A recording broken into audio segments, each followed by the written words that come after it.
Hey there, welcome back to the regulars. If you're new here, don't forget to like, comment, and subscribe. And let's have a drink. Let's try it again. But it was just kept getting confirmed by like testing. Once I went out with my brother and my mom, I wanted to just see, because she didn't believe me at the time and she thought I was going crazy. So we all left our phones at home. Obviously, they could probably have just tracked her car as well, which is probably what happened. But we decided to just go for a hike on our own. No devices, no electronics, just go out. And about 45 minutes into the hike, we saw planes start flying overhead, and it circled us the entire hike until we got back to our car and went back into the city, and then it left. So another weird subjective thing that. And it doesn't, because think about the why.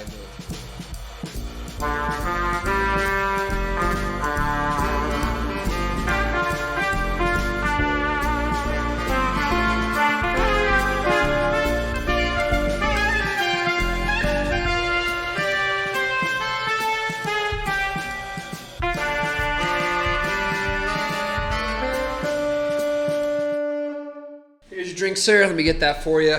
My name's Campbell. I'll be your bartender today. What's your name? Justin, nice to meet you. Good to meet you too, man. Thanks for coming to my bar. Yeah, of course. Thanks for making me this drink. Yeah, absolutely.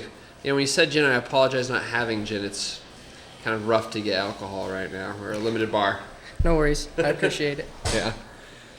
So gin is your drink of choice then? Gin is usually my drink of choice. Why is that? Because normally people choose something more accessible. So why would it be gin? Well, I feel like gin is just a really strong choice for a mixer, and usually that's my drink of choice, is mixing things. So okay. So you don't want to necessarily smell or taste the alcohol in that. Yeah, exactly. Okay, gotcha. I like to drink a drink and just kind of feel it go down nice and easy. I mean, if I'm taking shots or something like that, I guess I would prefer Irish whiskey.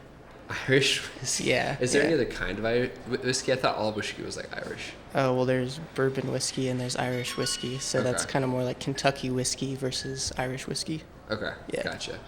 I own a bar. I have all kinds of alcohols and everything like that.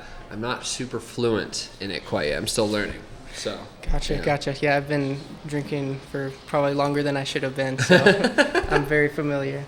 When did you start drinking? Did you ever partake in stuff because especially now it's legal marijuana or stuff like that? Yeah, definitely. Incriminating myself. I started drinking all of that about 13 and smoking marijuana about 14. So was that supervised? Was it covert? What was that like? Originally, how I was introduced was supervised, and then I kind of started sneaking off on my own after that, just because I enjoyed it a lot. Okay. Yeah. Do you find that it was better to be supervised or sneaking off? What were the pros and cons? Was there one that was better than the other?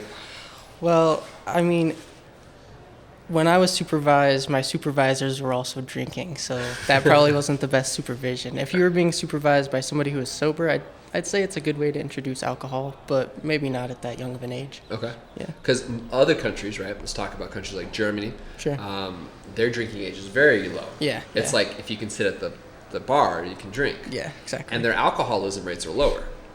That's true. Yeah, it is that way, and we have a lot of alcohol abuse here in America. So I think the way that we kind of treat it does tend to push people towards going off and drinking in ways that they shouldn't, younger ages that they shouldn't, just because it seems fun and cool and it's exciting and it's fun to sneak around. That's fair. And if you're not sneaking around, you're building healthy alcohol habits, learning how to drink, definitely, when to drink, drinking responsibly. Absolutely. Yeah, not drinking too much. Not drinking and driving. Yeah, definitely. Right. Oh my God. I feel like if we had a better boost in finances for public transportation, our drunk driving rates would plummet. Because if you look at other countries, public transportation is great. True. And in America, it's just not invested in as it should be. Yeah, I feel like our infrastructure as a whole needs a lot more investment currently. Mm-hmm. So when you say infrastructure, what does that include? Is it just transport? What all do you think needs to have that overhaul in America? That's a loaded question. Public services, childcare services, access to more affordable health care because it's so expensive. It's absurd. And the fact that companies are allowed to quadruple and 300% raise the price increase on pharmaceutical drugs is insane. So Pharmaceuticals are a very unethical industry to be yeah, in. yeah, definitely. You get your bonuses based off of how much you sell, not if you're actually helping people out. Yeah. One second. Let me get a guy to close the door over here. Someone from the bar, could you close the door? Sorry, someone left it open. But anyway, Nice. pharmaceuticals tends to be one of the more controversial industries within America, right? Definitely. Why do you think that is, and how would you fix the pharmaceutical industry?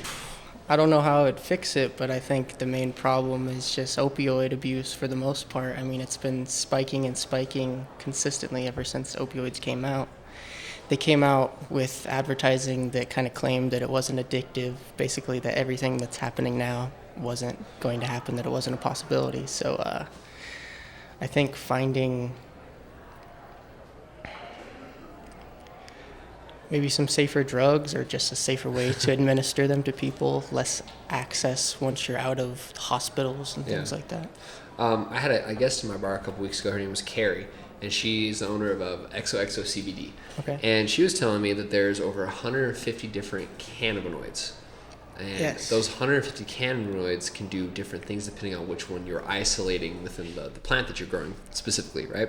There could be one for sleeping, one for eating, one for pain, one for this, that, and the other, right? Definitely. That very much could be an alternative, especially with the legalization of it, even in New Mexico, right? We're heavily benefiting from the legalization here. I would 100% agree. I don't know why that even didn't come to my mind. Yeah, marijuana is definitely a great drug to help treat people who abuse opioids. And like you said, there's so many different compounds in it that treat so many different things. It's something that we really need to dive more into putting money towards researching, I think. Do you think it'll ever pass federal? I think for it's legalization? possible. I think it's possible. I think it'll take a lot longer than people expect, but I think it'll happen, yeah. What's holding it back for people? Because honestly, like marijuana is harmless, and historically, it's only been demonized in a way to suppress minorities, or for big corporations to profit off it by it being illegal. Sure, I think it's mostly just the way that people have been raised. You know, once you get to a certain age, you kind of get set in your ideologies, and it's hard to change people's minds. So Oh yeah, absolutely. there's a lot of people that just believe it's bad, no matter what the evidence shows. So how old are you then? I'm 21. Okay, cool. So Yeah. 24, we're both Gen Z, Yeah, right? yeah. In like 20 or 30 years, we're gonna become the old farts. Yep. And I have this fear that when we become old, we're going to become like the boomers today, or the World War II generation when the boomers were young, right? Just stuck in what we believe and what we want. When the next generation coming up is going to say, hey, you guys are kind of fucking everything up here. I think that's already happening already with some of the younger kids. Like, it's younger and younger the age is getting that kids have access to social media and the internet and just YouTube and all that kind of stuff. And it's a good and a bad thing because it definitely seems to be educating them about the world. But, there are some things like you look at some kids and I already feel like that. I'm like, these kids, man. Yeah. What do you think is the perfect age for a kid to hop on technology? I don't think there's necessarily a perfect age, but I think probably having a basic phone for emergencies is good for a kid any age, but really having like a screen phone where you can abuse your dopamine and your serotonin circuits, maybe 12, What do you 13. mean by that? Abuse your dopamine and serotonin circuits? Oh, well, Because I don't know what that means. social media, the way that it works really activates our dopamine circuits a lot, and that's why it's so addicting. And that's kind of why people spend hours and hours and hours on TikTok, because it just feels so good. Okay. Yeah. So would that damage cause higher rates is that what's contributing to high rates of depression and anxiety in the current populace? Yes, and it can also highly affect a child's brain development as well. How so? I believe it's the base portion of the brain. I don't remember what it's called, but I believe that it can be stunted in growth if their dopamine circuits are too active Okay. when they're growing up. So So the answer then necessarily isn't no technology, it's limited and supervised technology. absolutely. Yeah. Because what 8-year-old should be on TikTok? Yeah, They definitely. shouldn't, right? But an 8-year-old should have parent-locked iPad Sure. for Yeah. hour a day or something like that, right? Definitely. That's the way I was raised, is just getting screen time, but in constrained time amounts. I would give an hour or two a day that they gave me to watch TV or be on my phone or play video games or whatever, and it was my choice to choose what I did. But that was definitely a beneficial thing for me growing up. Yeah. That's fair, especially if you couple that with reading programs at the library or going to museums or different programs like that. Technology is super beneficial. Yeah, 100%. Yeah, if you're using it as a tool, it's one of the greatest tools that we have. It's technology's so powerful. going to cure cancer one day. Yeah, I mean, if they let it. If they let it, that's the thing. Absolutely.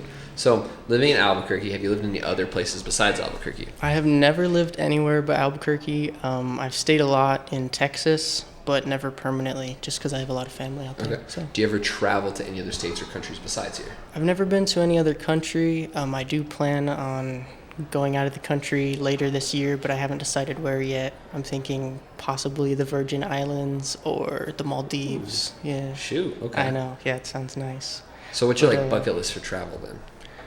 All of Europe, all of Asia, pretty much anywhere I can go. What's your top one in Europe and top one in Asia? Like your top 3 places, gotta see, guaranteed. Greece, Japan, and just beautiful beaches. Okay, yeah. Gotcha. That's cool. Do you think that because you've only lived here? Yeah. You've only spent time in the Southwest, right? Yeah, and I've traveled around the States a lot, but only for vacations and stuff like that. I haven't seen what it's like to live there. Yeah. So, do you think once you start traveling more, will that change your opinion on everything? Will that change the beliefs that you have? Mark Twain once said, and I'm not, in no means am I calling you what he's referring to, but Mark Twain says that travel is the death of bigotry, is what he used. But I like to do it in a more broader sense, right? Travel is the death of ignorance. Definitely. I do think that it will open me up to a lot of perspectives that I'm not currently aware of. But in general, I do think that that's something that I'm already open to already. I know that my personality type is very high in openness.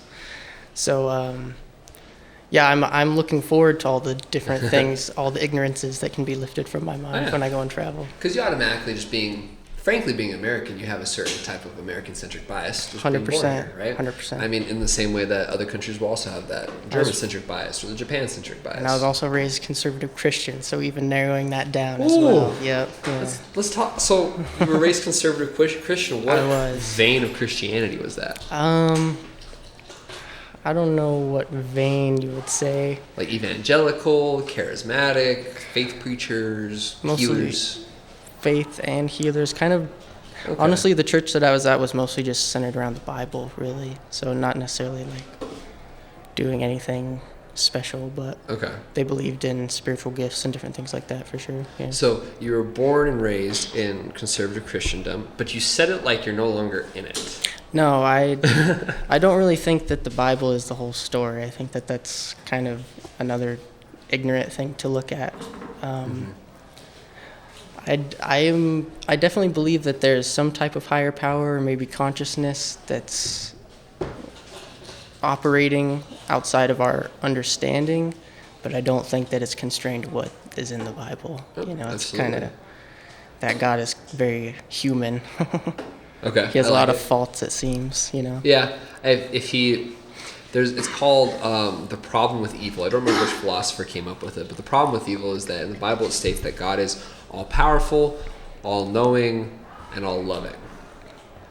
But in order to believe in God, you have to limit one of those. Because either he's not all-loving and he doesn't care if bad things happen, or he's not all-knowing because he doesn't know that all the bad things are happening, or he's not all-powerful and can't stop all bad things from happening.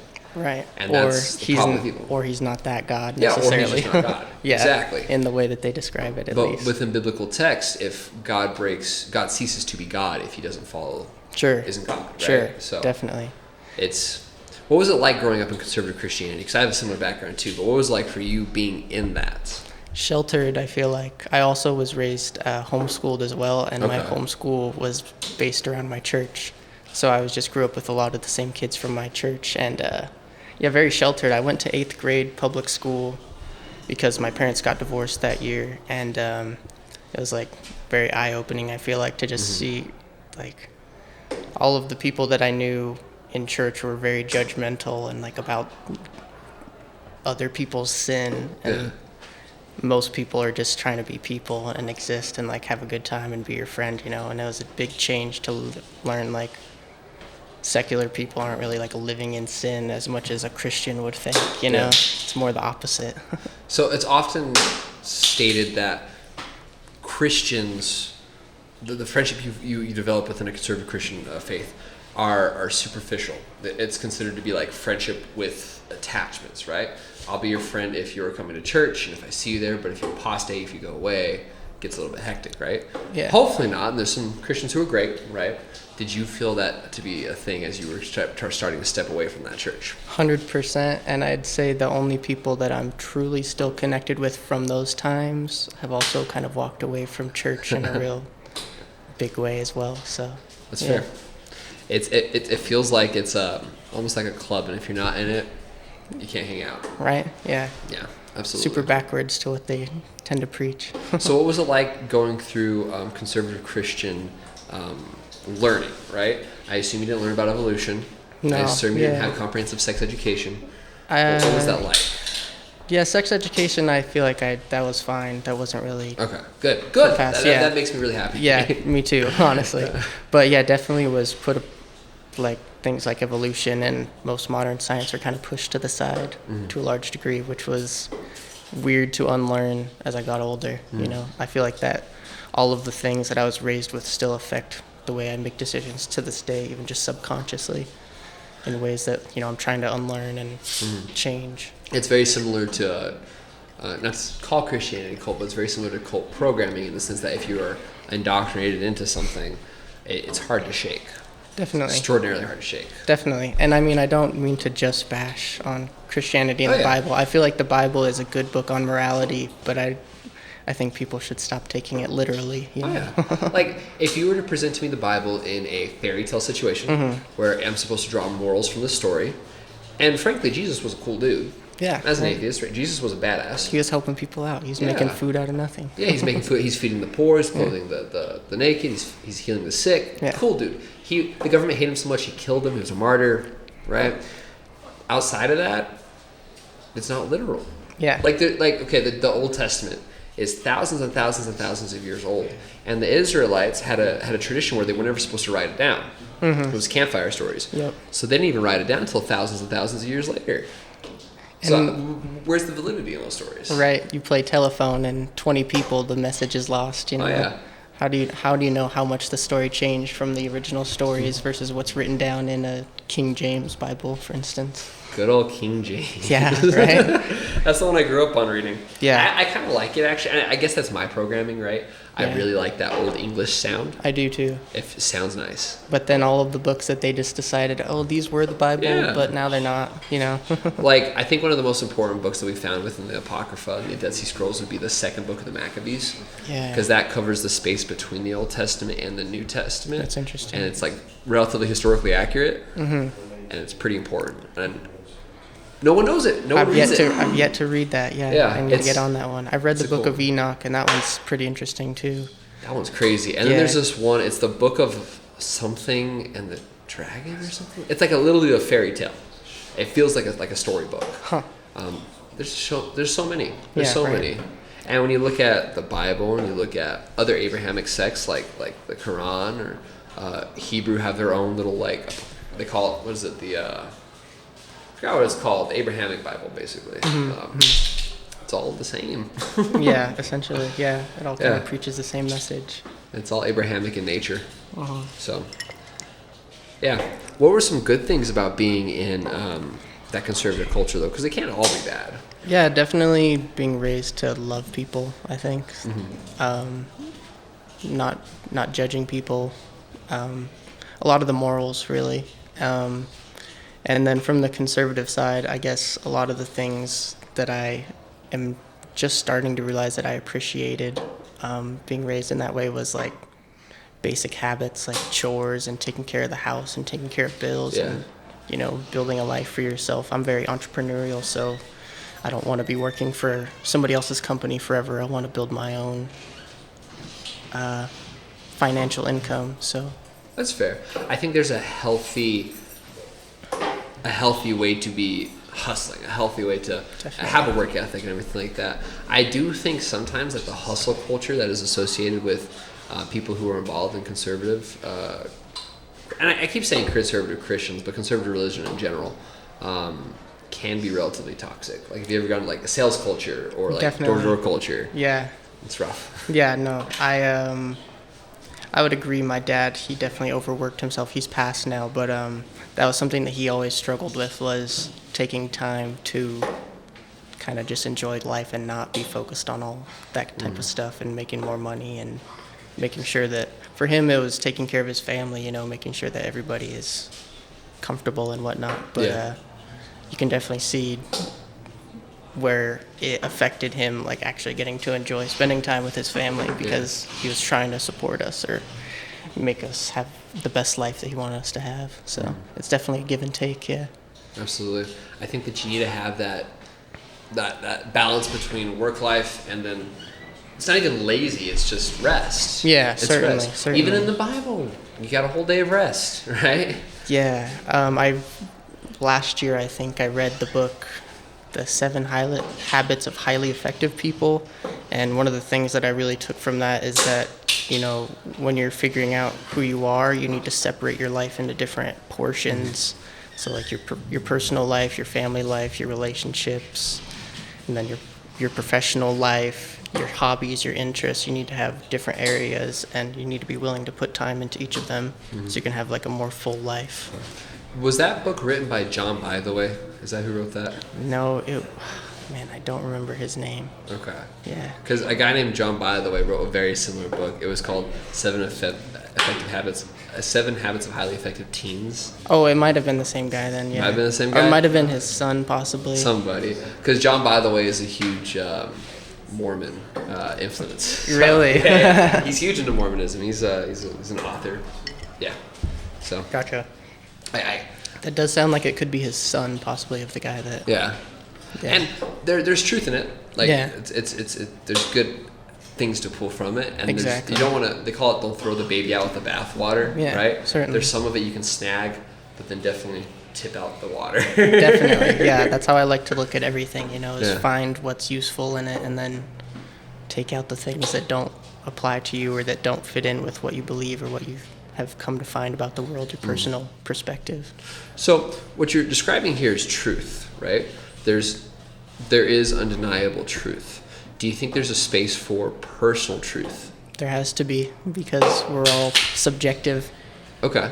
But wouldn't you agree that there is just truth in general? Yes. Like, there's something that cannot, regardless of your perspective, is true. Certainly, yeah. So like if it's raining outside, that's true. Okay. So what's the difference between that and personal truth then? Can personal truth exist instead if there's objective truth? I think that as long as you follow what's essentially common law, yes. As long as your personal truth isn't hurting somebody else or damaging other people's lives. Okay.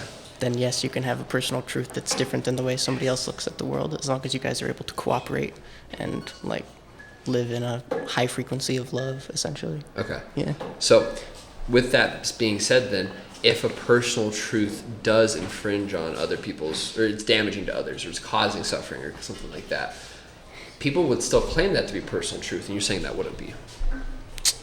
I think that gets really complicated. You'd have to take it on a case-by-case basis. Okay. Yeah. I couldn't answer that all at once. Okay. That's fair. That's fair. And I don't want to sound pretentious or ignorant or something. That's fair. I think I'm on the opinion of that if in any way an opinion harms someone, there's no possible way it could be true. Yeah. Unless it's an objective truth about hurting someone. You know what I mean? Like, it is true that when I rob a small business, I'm hurting the small business owner. That's something that hurts something and is also true at the same time. I guess you would need to more clearly define hurt. Hurt, for me, is causing any amount of suffering, either physical, emotional, spiritual, or mental. Sure, but what if you got, like, attacked by somebody? That's physical, right? Is self-defense hurting them? Yeah, that is hurting somebody. So you would believe that don't have a right to defend yourself? No, because the right to defend yourself already acknowledges the hurt that you're doing to others. Because they're trying to hurt you, and so that... Yeah, so it's still a truth. It's not a truth that I'm comfortable with. Okay. But it is a truth. Okay. Somebody, It's very dependent on morals, and it's still kind of subjective to a degree, I feel like. Would morals differ? Because I feel like everyone's born with an inherent moral. To a degree, but there are murderers, and there are people who rob, and Well, those people still know it's wrong, there though. are mass They do it anyway. shooters. Some of them, I don't know. Some of them, like all of the mass shootings that have been happening, those people seem to be very set in their beliefs, you know. Is there like a psychiatric condition for that where you just don't feel like empathy and sympathy? Is that like sociopathy or something like that? Like a psychopath? Yeah. I feel like, yeah. So I guess maybe any rational, but see, that's... Well, then the truth to that would be the exception that anyone who suffers from sociopathy doesn't feel that way. But then that's a truth. I don't know. That's why it needs to be case by case. Yeah, that's fair. Way too broad of a question. That's fair. If you had to pick in any other country besides America to live in, where would you live?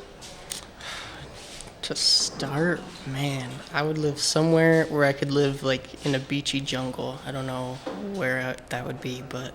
You know, I had a guy on here really early on. His name was Hanu. He's from South Africa. Uh-huh. He was telling me that Johannesburg and everything like that is gorgeous. I also hear South Africa's fucked. I've heard that too. Yeah, right? Yeah. I mean, I guess I could take his word for it and give it a shot, but... Yeah. Well, he said it was fucked. Oh, he said it was fucked. Yeah, he's like, it's beautiful. Don't go there. Gotcha, yeah. Well, then I'll take that piece of advice instead. I don't know. Living in Japan would be really cool, honestly. I think that'd be a really interesting experience. I think outside of it's government-wise, it's very similar to what we have. It's the Iron Triangle, just a Japan version of it, because we rebuilt them after World War II. So I feel like government-wise, it wouldn't be too different.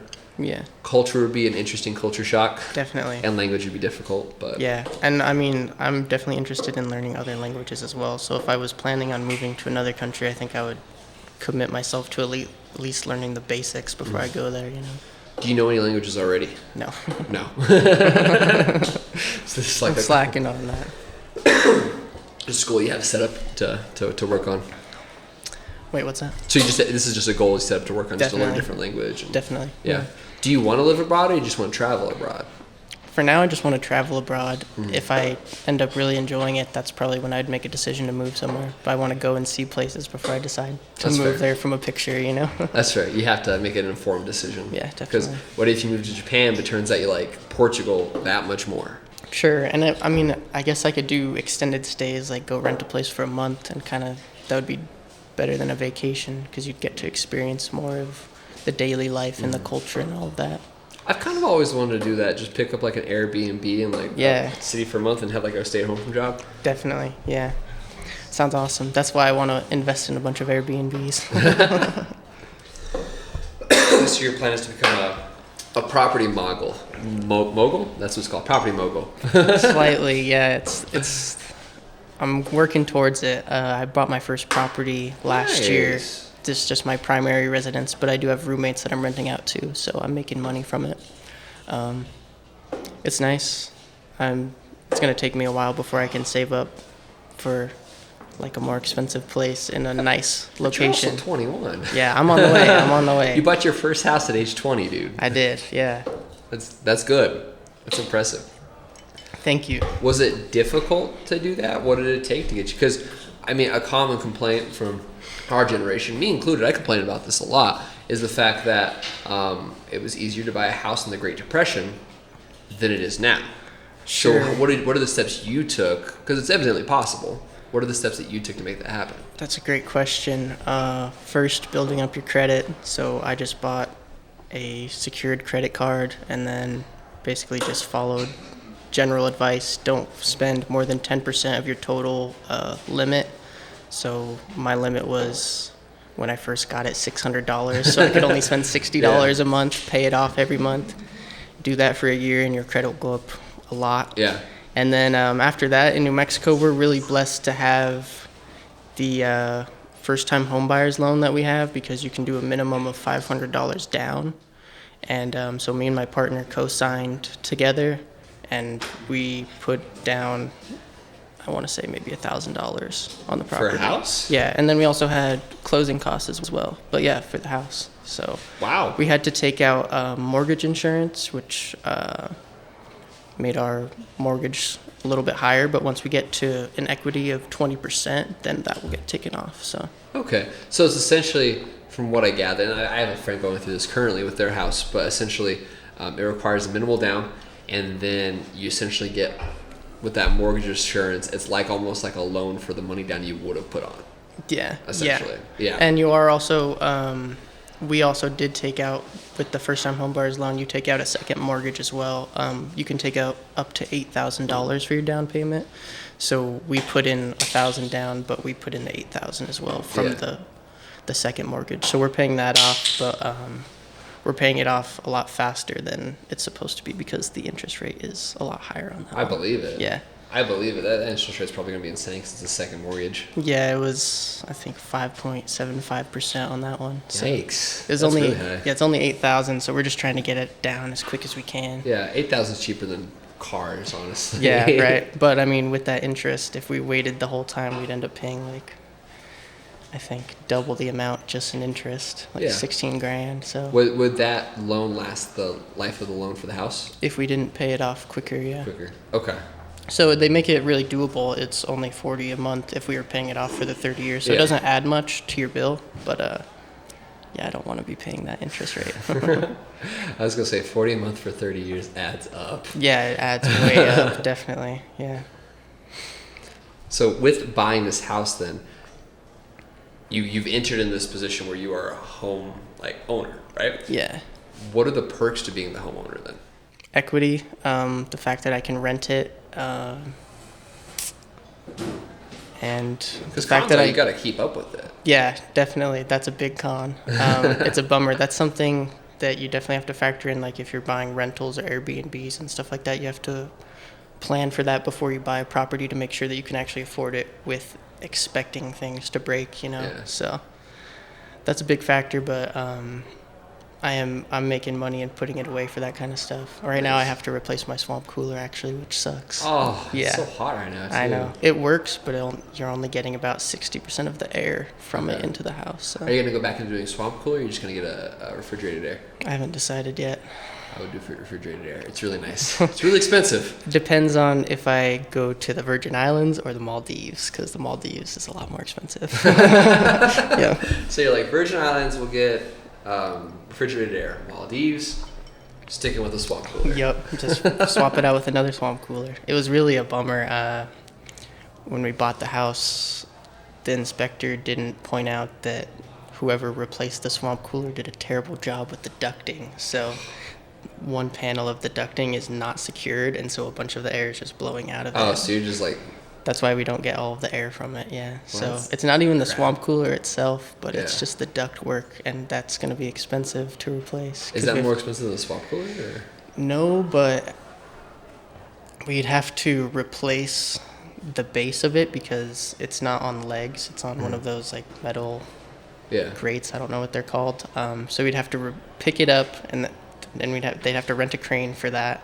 Then we'd have to replace the legs, and they'd have to do all the duct work while it's on a crane, and then put it back. So it'd probably be about the cost by itself of a new swamp cooler, or maybe a little more. Yeah, That's tough. it is. That's tough. homeowner tough. Yeah, that's homeowner stuff. At least right now though, like it's super like humid and we got a lot of like rainfall happening and everything like that. Definitely, So yeah. probably helping yeah. to cool off a little bit. I'm blessed that we've had this rain. We need it. Yeah, dude, it has been so hot this year and it came so late. Really, Like yeah. we got really early like hot days.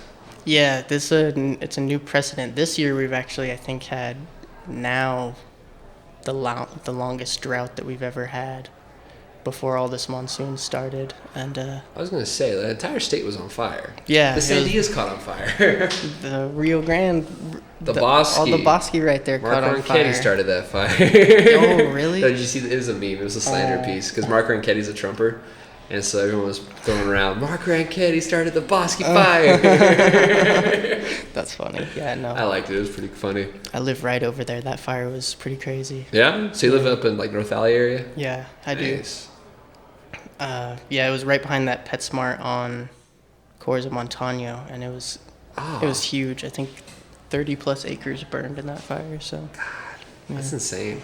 What was the air quality like? Like how bad was it? Because I live in the South Valley, so I see this plume of smoke driving home from work, and I'm like, what the heck is going on over there? that is the only part where we were blessed on our side because the wind was blowing towards the east, and so it blew away from us. That's good. Yeah. That's beneficial. Definitely. The rain definitely helped with those fires. We live in an extraordinarily dry state. Yeah, we definitely do. That's a funny topic. Back in the day, I guess I should start this story off a little earlier into my life. I never graduated high school. I went and got my GED when I was 16. Okay. Back then, got into a lot of different stuff. I just kind of learned that public education isn't that great, and I felt like I didn't need it at that point. So I left, and I taught myself all the basics I needed for my GED, and I was out of school by the beginning of 10th grade, but I wasn't able to get my GED until a year later. But while I was doing that, I got into a lot of alternative science and kind of like home remedies and different stuff like that. But it led me to this guy named Wilhelm Reich, who was in the 50s and the 60s. He rediscovered what's called orgone energy. So basically, it's talked about a lot in Eastern philosophy, like chi or prana or ether, life force. All of those are basically talking about the same thing. It's basically a life force energy that exists everywhere in the universe. He discovered that he could accumulate it by mixing organic and inorganic materials in layers. And he started to heal people of different diseases and even cancer at that point. Is this like documented? It is documented, but a lot of his stuff was burned when they threw him in prison, and he passed away, sadly. But Wait, why did they throw him in prison? I don't remember, honestly. I don't have his autobiography that was written about him. And so the Wilhelm Reich. Yeah, he started what's called the Orgone Institute, which is a school that you can go to up in the northeast. I don't remember which state. It might be in Maine. Okay. But you can go there and study orgone sciences and get a degree in it and practice doing different things that they did. One of the main things that was really interesting to me was he developed what's called a cloud buster. So essentially it's this big copper device that you'd have to connect it to a moving water source, and you would use it to accumulate mass amounts of orgone.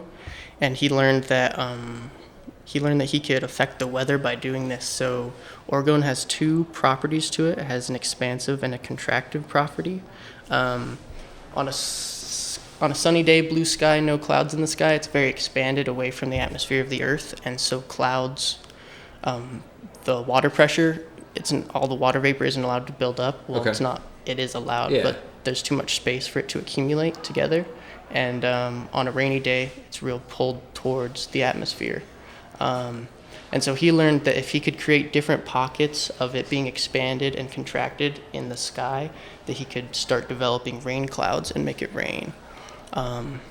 So I spent a lot of time trying to find the instructions on how to do that, but the Orgone Institute keeps it real locked up. They don't, unless you're doing an accredited study at a university, they won't give anybody the instructions for it. Because, Why is that? Basically, there's positive orgone and there's deadly orgone.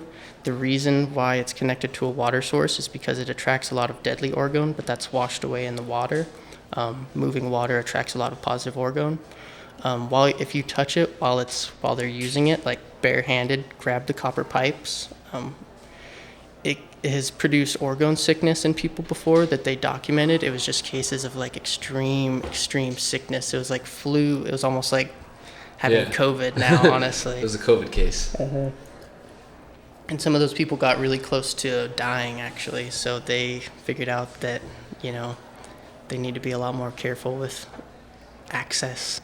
So I learned about a sub-branch of that called Orgonite, which essentially is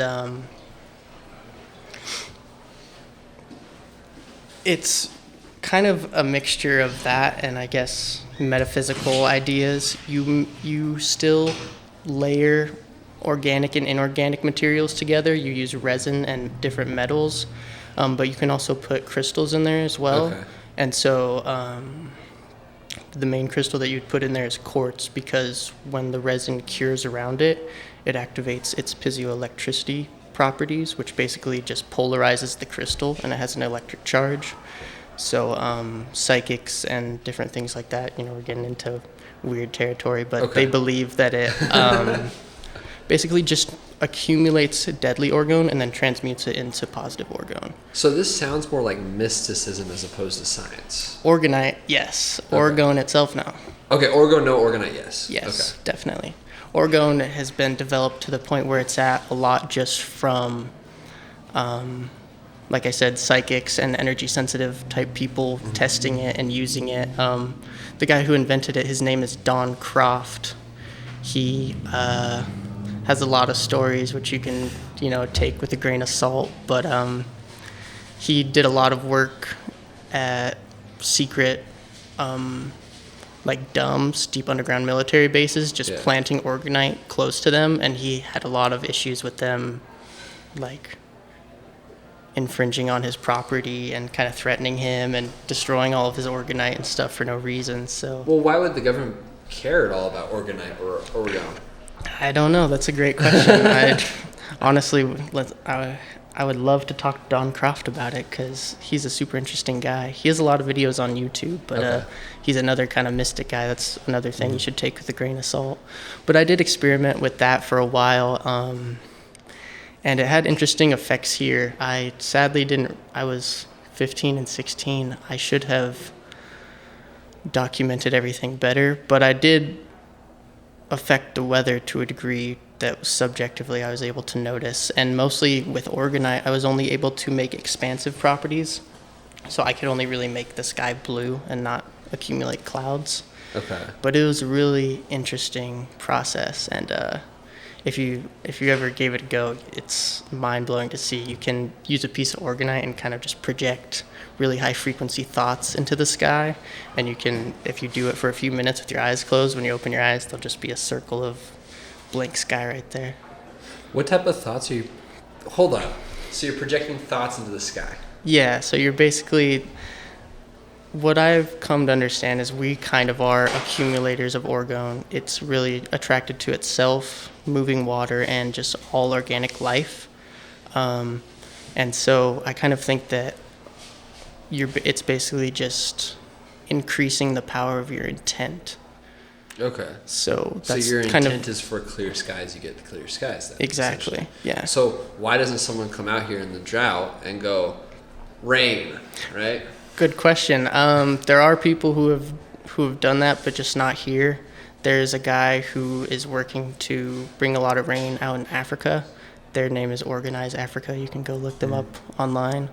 And the Orgone Institute has done a lot of rain studies as well, but just never here. I'm not sure why they don't do it here. Yeah, because we need it, right? We're in like a 50-year drought. So you talk about what's the name of this guy who had the military on his butt? His name was Don Croft. Don Croft. Yeah. So Don Croft had the military up his butt for doing the exact same thing that you're doing. Yeah. And you didn't have the military up your butt, or? That's I would say I did, because I had a lot of interesting aircraft follow me around during that entire period, pretty much everywhere I went. Sometimes it was helicopters. If I was bringing a new piece of orgonite to a friend's house or just somebody who was willing to try it out and have a piece at their house, for the first couple of months, a helicopter would fly by their house and hover over their house for a few seconds, and a loud buzzing noise would go off from the helicopter, and then it would fly off. And I have multiple stories, just subjective. You can take my word for it or not, but multiple stories from friends and stuff who said that happened to them, and that happened to me as well when I first brought it to my house. Are you able to get on a plane? Yeah, I am able to get on a plane. So literally like FBI guy, right? We see those FBI guy memes all the time. The FBI guy goes above the house, wherever you take this orgonite, seemingly scans it. Oh shit, we found orgonite. The beeping happens, and then he flies away. Yeah, and I also had, I had really small aircraft, like 1-2 person airplanes following me around. They would just kind of fly basically directly over my head anywhere I went in the city, other states. Anywhere I went. I went out to Hawaii and brought pieces out there once in 2018, I believe. Same thing. Went out to the beach, set it right on the beach. Came out from the ocean, just flew right over my head. That was weird. Would it be a little bit of paranoia there? 100%. Okay. 100%. Yeah. But it was just kept getting confirmed by like testing. Once I went out with my brother and my mom, I wanted to just see, because she didn't believe me at the time and she thought I was going crazy. So we all left our phones at home. Obviously, they could probably have just tracked her car as well, which is probably what happened. But we decided to just go for a hike on our own. No devices, no electronics, just go out. And about 45 minutes into the hike, we saw a plane start flying overhead, and it circled us the entire hike until we got back to our car and went back into the city, and then it left. So another weird subjective thing that. And because think about Hawaii military base. Yeah. Closer to the mountains, you got Kirkland military base. Yep. Does it occur more often when you get closer to military bases? No, so it's just everywhere. Yeah, it was at that point. It was everywhere. It's lessened since I've stopped. I kind of put all of my orgonite pieces, just scattered them all around the state, maybe 2 or 3 years ago. And because I was influencing the drought at the time and making it worse. How were you? Wait, hold up. How do you think you were influencing the drought? So with a lot of orgonite, when I figured out different arrangements for it to kind of increase its scope of, like its range of power, how far it would affect. And I got really good at it, and I spent all of my time and my conscious energy really doing that for a couple months, for maybe 5 or 6 months. And I was always making the skies clear, and so rain and clouds were never coming. And I got really tired of that, and I got rid of all my pieces, and it took about a month and a half, and then the first rain came, and then we had a really good rain season that year. I think that might have been in 2018 or 2019. And then, since then we have had a lot of droughts still, which I haven't necessarily been doing anything. So they're still happening. Yeah. But, from my subjective experience, you could definitely walk out, hold a bunch of pieces of orgonite, focus on it for a couple hours, and the whole sky seemed to clear out from where you were. Is this a limited substance? Like, how do you buy orgonite? You can buy it online, but I wouldn't suggest doing that because real pieces are pretty expensive, and it's expensive to get all the materials. They usually use like real gold wire to wrap the quartz in, and a lot of different heavy metals. And so they'll sell the pieces for anywhere from like $300 to $2,000. Oh. Yeah, and then all the rest of them are not real accumulators of orgone. Most of them you'll find are just like a bunch of crystals in resin, and so that's more like mystic, It's crystal power, but you want to have the layering of the organic and the inorganic materials inside of it to actually accumulate orgone. So do you consider yourself to be a mystic then? And by the way, the lights flash. So this is last drink for you. We got sure to close thing. the bar. Yeah, but no worries. Do you consider yourself to be a mystic then? I would consider myself in a past life to be a mystic, like back when I was doing all of that stuff. Okay. Nowadays, I feel very out of touch with it. Okay. Do you still believe in that then? Yes, I still believe. I believe in everything that I experienced because I can't deny my own experience. Okay. Because what I've gathered from you then today is that because of rocks and resin wrapped in metal cores that are very special that have to do with Argonite, right? That's what they're called. Orgonite.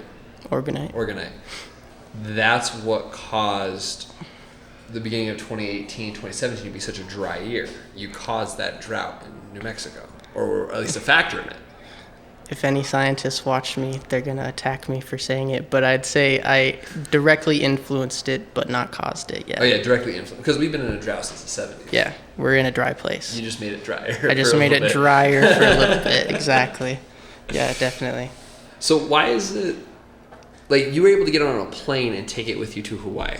Yeah. Yet the Fed boils were following you around everywhere. Sure. Why were you able to get on a plane with it? Well, that is a form of monitoring called gang stalking, where you're not really doing anything illegal, but you're doing things that they don't necessarily want like the public to be aware of, and so they're gonna kind of scare you into like stopping what you're doing, essentially. So it's kind of just a form of sort intimidation. Yeah, sort of worked. You kind of stopped. Why then? What's so wrong with Orgonite then? What do they stand to lose if that becomes a standard? Great question. I wish I could answer. Because that would bring water to New Mexico, right? That's a huge thing. Well, and maybe it's part of it is that Orgonite is so easy to find how to make Orgonite on the internet, and there's so much like there's so many ways to do it wrong. And so if you people could cause a drought. Yeah, you could cause a drought. You could be collecting deadly Orgone and making people sick. You know, they're probably for the same reason that the Orgone Institute doesn't release cloudbuster information, because it's dangerous and it can actually affect like the planet. That's true, and I can only imagine that benefiting one ecosystem in New Mexico could damage an ecosystem somewhere else. True. I was reading somewhere at one point that if the Sahara Desert all of a sudden became a jungle, then the Amazon rainforest would shrivel up and die, because there's a lot of dust that gets flown over to the Amazon that's very nutrient rich and beneficial from the Sahara Desert. Really? Yeah, because they have this project where they're doing solar farms in the Sahara Desert. And they theorized that an entire solar farm, the size of New Mexico actually, would power the entire world and then some. Wow. For the year to year. It would power the entire year. Now, that's not feasible because it's a concentrated location. You have to space it out. But because it's so sunny there, it'd work out. But they were saying if you did the whole Sahara Desert in solar panels, it was unrealistic. But because of how much sun would be reflecting, it would cause it to become rich in moisture and grass and growth and everything. But then it would screw over the Amazon. So interesting. So everything's connected. Yeah, exactly. It's like maybe causing rainstorms here makes a drought in Oregon or something. Maybe. That's just what I'm trying to think of, right? Because why would you not want it to rain here? You're 100% right. I do think that it could affect rain and different weather systems across the country, because I do know that there's a weather system that starts in New Mexico and it kind of goes up diagonally across the whole country, all the way up to Canada. And with cloud seeding tests, private companies were able to like make it rain across the whole country, starting the rainstorms here with cloud seeding. So what's cloud seeding?